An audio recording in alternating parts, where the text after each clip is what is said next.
What's going on, YouTube? My name is FG3000. I'm back in the place to be, and welcome finally to Tower of Fantasy. And it's about time, my friend. We've been down bad, real bad here in the mobile gaming world. So in today's video, I want to share with you everything I learned in my day one here in Tower of Fantasy. So let's start off with the most obvious, the overall presentation of the game.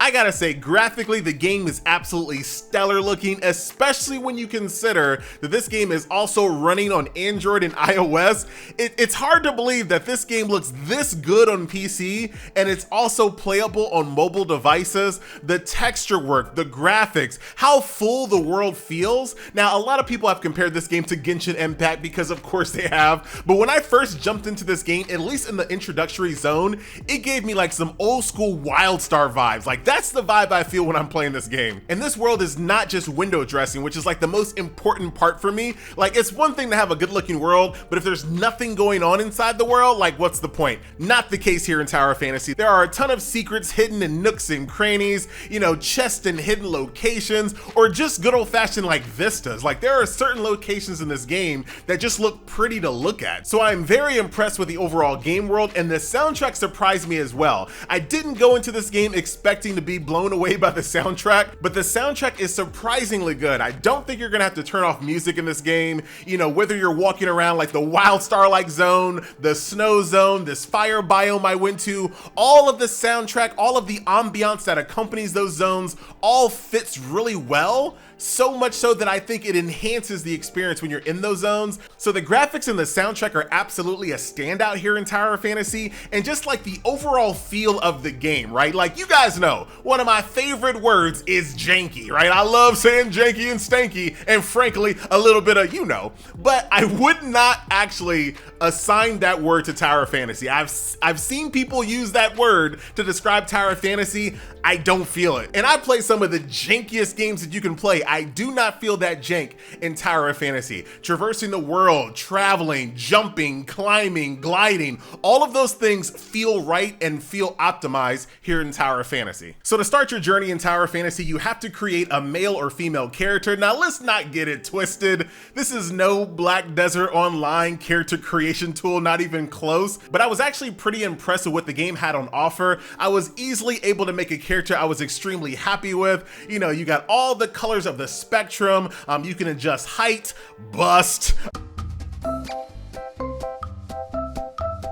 different types of attributes on your face. You can add accessories, different tattoos that you can scale and rotate and move around, all the different types of eye types that you need to create the anime character of your dreams. And my favorite feature of Tower of Fantasy's character creation has to be the hair. Now, normally when you're picking a hairstyle in other character creation tools, if you like the front of the hair, but you don't like the back of your hair, tough, right? You just got to deal with it. But here in Tower of Fantasy, you can adjust the front of your hair and the back of your hair independently. So you can find a nice set of bangs that goes with a ponytail that you like, or you can use that same, you know, set of bangs on another type of pigtails. Whatever you like, you can do. And of course, as you guys all know, you give a bunch of gamers a character creation tool where they can make anime characters, they're gonna make anime characters. You got Naruto characters in this game and a surprising amount of knockoff bootleg Genshin Impact characters. It's kind of weird. Now, of course, we got to talk about combat, as that's going to take a majority of your gaming time in this game. Now, the combat in Tower of Fantasy is extremely fast and fluid.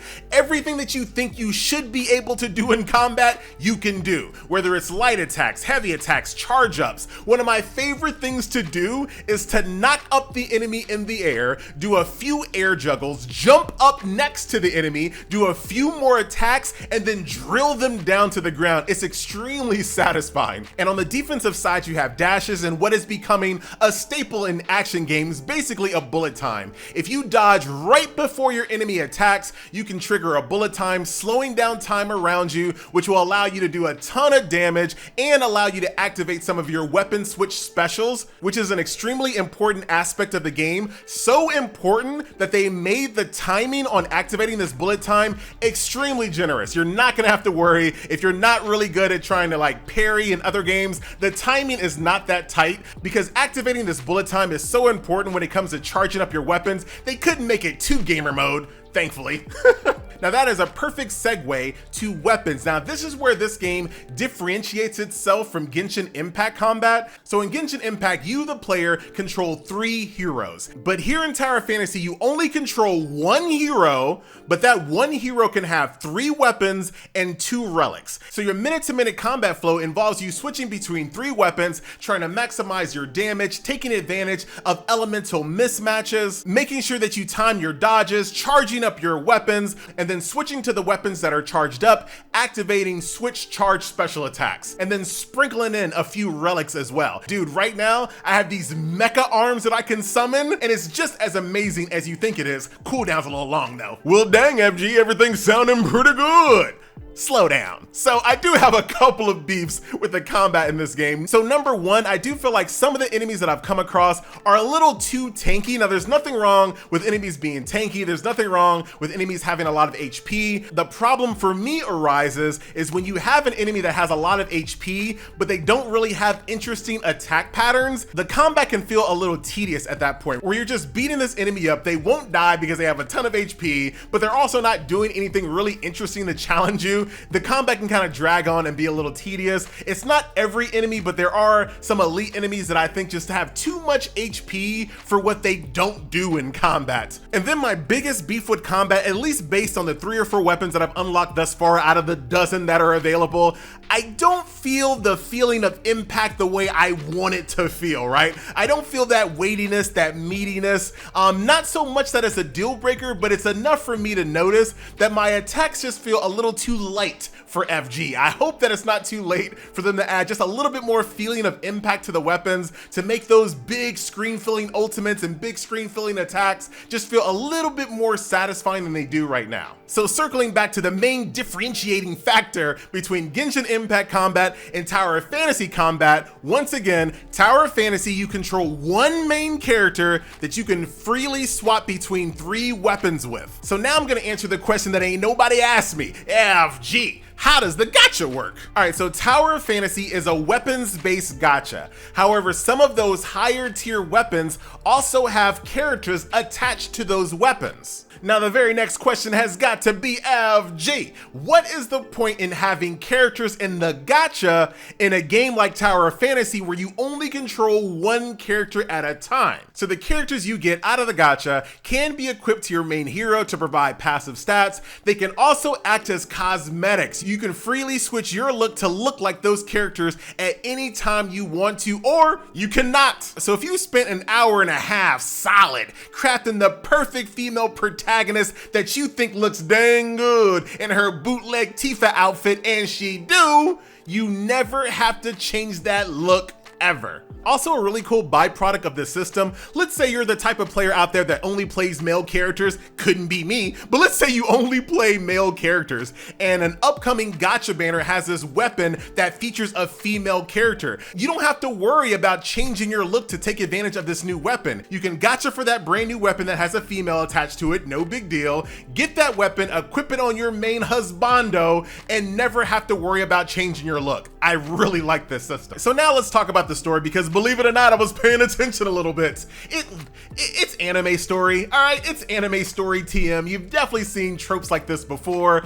There were a few spots in the story where I was like on the edge of my butt cheek. So there are some moments, but don't expect, at least early on, for anything in the story to like really blow you away. But that's not to say that the main story campaign won't blow you away.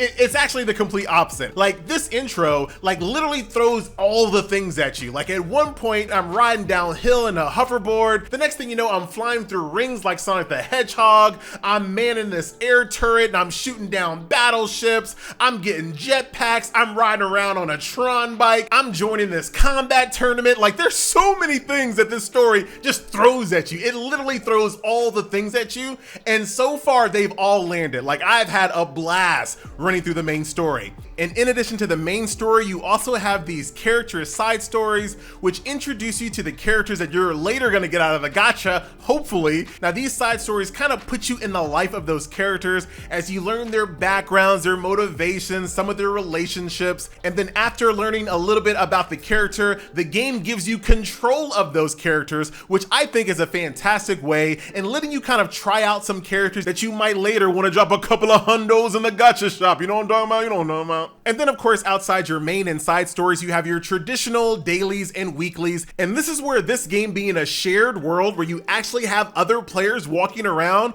really makes this game shine. So to give you an example, last night I was working on one of my daily bounties, which required me to kill a named mob on the map, and I don't know, there's just something so special about flying around on my jetpack looking for this named mob, being able to spot him 100 feet on the ground because the draw distance in this game is actually outstanding, and then seeing 3 other players attacking the named mob, me turning off my jetpack, coming down with like a superhero landing, doing damage to the mob just in the nick of time to get credit. And not to worry, there's no such thing as stealing mobs in this game, so as long as you can make it to the mob and do a little bit of damage, you can get credit, help out your fellow players, complete your dailies, and who knows, maybe make a friend or two, join a guild. I did. So yeah, so far so good when it comes to Tower of Fantasy, but this game is absolutely massive. I haven't even touched on all the things that you can do when it comes to your dailies, your weeklies, you know, raids, ruins, all those things, what else you can do with your guild. There's so much more to uncover. But not to worry, more videos are coming. And if you enjoyed this video, don't forget to leave a like, leave a comment, and join me on my live streams right here on youtube.com. See you soon.